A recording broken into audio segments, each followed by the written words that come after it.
Hello. My name is John Musselman. Here's the grinder. Here's the sequence of stuff that I got to do.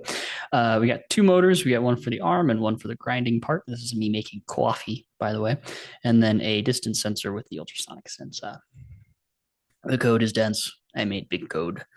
Um, I got some sort of a library, which is always nice to have. I got some consistent variables.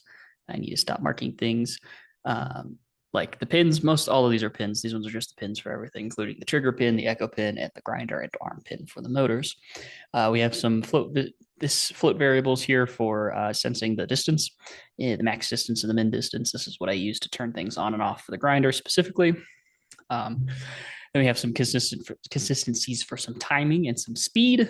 For instance, this time is saying it wants to run for 2 seconds specifically, just so we don't have to sit here for however long it would actually take to grind coffee beans, as well as some speeds for when the grinder's going, arms returning, and an all stop function so that we can stop everything specifically. And then we have the servo motors being initialized, one called grinder, one called arm.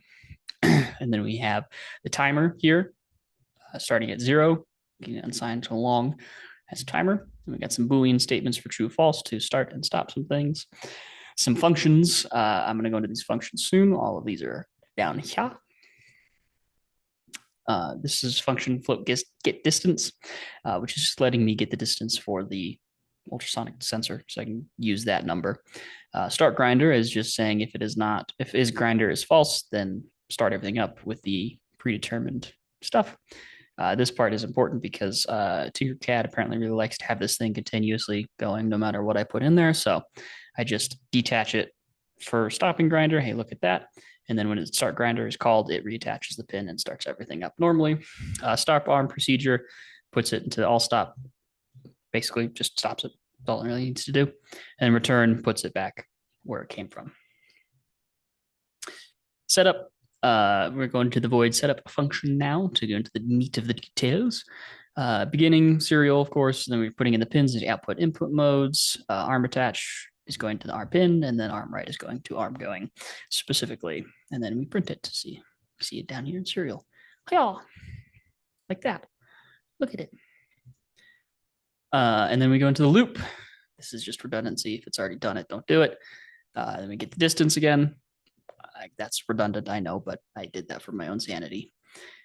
We go through serial print distance, see the distance for us. And then we start with if the arm is moving. And if the arm is moving, if the distance is in between the max distance and the min distance, then what we do is we stop the arm and we change object detected to true. Else if object detected, which is already predefined as false. And where did I go? And is grinding is false, start the grinder. And then we start the grinder and object detect is now false. And if is grinding, and if the millisecond timer has gone, the timer is now less minus the grinder time, start time, good Lord, is less than, oh my Lord, is greater than or equal to grinder time. Stop the grinder, return the arm, tell the operation has been completed, and tell me that the arm has been returned. Else, if the distance is in between max and min, start the grinder